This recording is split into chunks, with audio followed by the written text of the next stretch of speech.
കേന്ദ്ര ബജറ്റ് കേരളത്തോടുള്ള അവഗണനയിൽ പ്രതിഷേധിച്ച് കോൺഗ്രസിന്റെ നേതൃത്വത്തിൽ കരുമാരൂരിൽ പ്രതിഷേധ ധർണ നടത്തി. കെപിസിസി രാഷ്ട്രീയകാര്യ സമിതി അംഗം KP ധനപാലൻ ഉദ്ഘാടനം ചെയ്തു.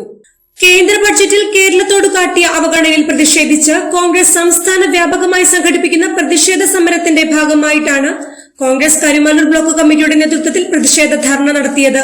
തട്ടമ്പടിയിൽ നടത്തിയ ധർണ കെപിസിസി രാഷ്ട്രീയകാര്യ സമിതി അംഗം KP ധനപാലൻ ഉദ്ഘാടനം ചെയ്തു. ഇന്ത്യയുടെ ഭൂപടത്തിൽ കേരളമുണ്ടോ എന്ന സംശയമുണ്ടാകുന്ന രീതിയിലുള്ള ഒരു ബഡ്ജറ്റാണ് അവതരിപ്പിച്ചിട്ടുള്ളത്. കേന്ദ്രമന്ത്രിമാരുടെ വാഗ്ദാനങ്ങളെല്ലാം പാഴായി മാറിയിരിക്കുന്നു. നമുക്ക് ആകെ കിട്ടിയിരിക്കുന്നത് എല്ലാവരും സൂചിപ്പിക്കുന്നത് പോലെ കടലാമ വളർത്താനുള്ള ഒരു പ്രോജക്റ്റ് മാത്രമാണ്. അതുകൊണ്ട് നമ്മുടെ രാജ്യത്തിൻ്റെ സാമ്പത്തിക നട്ടെല്ല് തളകുന്ന കേന്ദ്ര ബഡ്ജറ്റിനെതിരെ നരേന്ദ്രമോദിക്കെതിരെയുള്ള പ്രക്ഷോഭങ്ങൾക്ക് നേതൃത്വം കൊടുക്കുന്ന കരുമാരൂർ ബ്ലോക്ക് കോൺഗ്രസ് കമ്മിറ്റി അഭിനന്ദിച്ചുകൊണ്ട് ഈ പ്രതിഷേധ ധർണ ഔപചാരികമായി ഉദ്ഘാടനം ചെയ്തതായി അറിയിച്ചു. Congress block president KR Nandakumar അധ്യക്ഷത വഹിച്ചു. All India medical science institute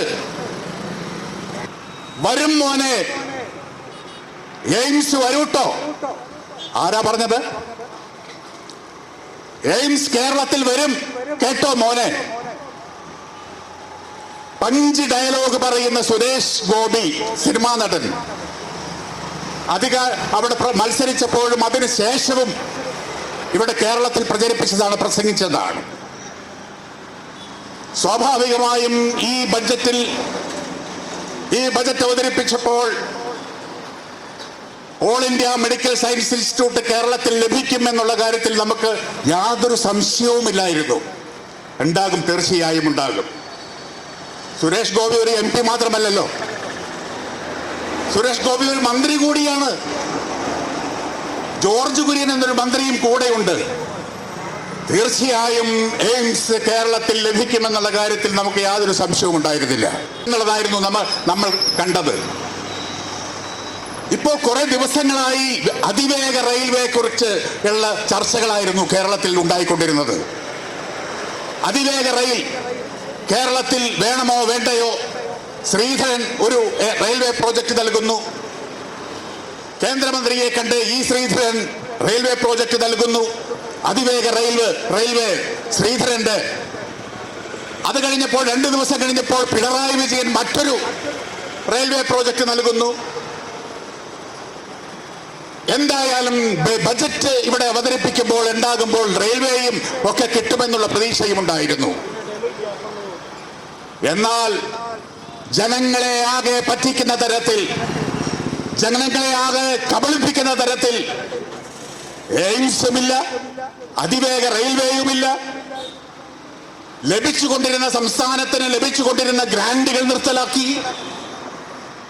ഒരു ആനുകൂല്യങ്ങളും കിട്ടാത്ത തരത്തിൽ കേരളം ഇന്ത്യയുടെ ഭൂപടത്തിൽ തന്നെ ഉണ്ടോ എന്നുള്ള സംശയം ഉണ്ടാക്കുന്ന തരത്തിൽ കേന്ദ്ര സർക്കാർ കടുത്ത അവഗണനയാണ് കേരളത്തോട് കാണിച്ചത് എന്നുള്ളതാണ് നമുക്ക് കാണാൻ കഴിയുന്നത്. ഇത് അനുവദിച്ചു കൊടുക്കാൻ കഴിയുമോ? മണ്ഡലം പ്രസിഡന്റ് PA സക്കീർ സ്വാഗതം പറഞ്ഞു. DCC general secretary KV Paul, Alangad panchayat president Viji Jolly, Congress നേതാക്കളായ Sebastian Vevukad, KA Ziyauddin, Shibi Puthussery, Lindo Augustine, Liyaqat Ali Moopan, Gervasis P Manadan, advocate Abdul Rasheed, PJ Johnson, CT Jose master, VG Kuttappan, Sunil Thiruvarur, PK Suresh Babu തുടങ്ങി ഒട്ടേറെ പേർ സംസാരിച്ചു. ഇവിടെ പ്രിയപ്പെട്ട KP ധനപാലനും നന്ദകുമാറും സൂചിപ്പിച്ചതുപോലെ കേരളം ഇന്ത്യയുടെ ഭാഗമാണോ എന്ന് സംശയിക്കുന്ന തരത്തിലുള്ള അവഗണനയാണ് അത് ഇതുവരെ ഈ സംസ്ഥാനമുണ്ടായതിനു ശേഷം ഇതുവരെ ഉണ്ടാകാത്ത തരത്തിലുള്ള അവഗണനയാണ് കേന്ദ്ര ബജറ്റിൽ ഉണ്ടായിട്ടുള്ളത്. അത് സംബന്ധിച്ച് നമ്മുടെ പ്രിയപ്പെട്ട പ്രതിപക്ഷ നേതാവ് ശ്രീ VD സതീശൻ പറഞ്ഞത് ഇന്ത്യയുടെ ഫെഡറൽ സംവിധാനത്തെയും കേരളത്തെയും പരിഹസിക്കുന്ന ഒരു ബജറ്റാണ്. KPCCയുടെ അധ്യക്ഷൻ ശ്രീ സണ്ണി ജോസഫ് പറഞ്ഞത് ഇത് കേരളത്തോട് രാഷ്ട്രീയ പകപോക്കൽ നടത്തിയ ബജറ്റാണ്. നമുക്ക് ഏറെ രാഷ്ട്രീയ വിയോജിപ്പുണ്ടെങ്കിലും CPIM-ന്റെ അഖിലേന്ത്യാ general secretary Shri MA baby ഇത് സംബന്ധിച്ച് പറഞ്ഞത് ഈ അവതരിപ്പിക്കപ്പെട്ട യൂണിയൻ ബജറ്റ് കേരളത്തെ സംബന്ധിച്ച് രാഷ്ട്രീയമായ സാമ്പത്തികമായ ചതിയാണ് എന്നാണ് അദ്ദേഹം പറഞ്ഞിട്ടുള്ളത്. അപ്പൊ ഞാനീ സൂചിപ്പിച്ച 3 പേരുടെയും പ്രതികരണം ഈ സംസ്ഥാനം ഇതുവരെ കാണാത്ത തരത്തിലുള്ള അവഗണന ഈ ബജറ്റിൽ നമുക്കുണ്ടായി.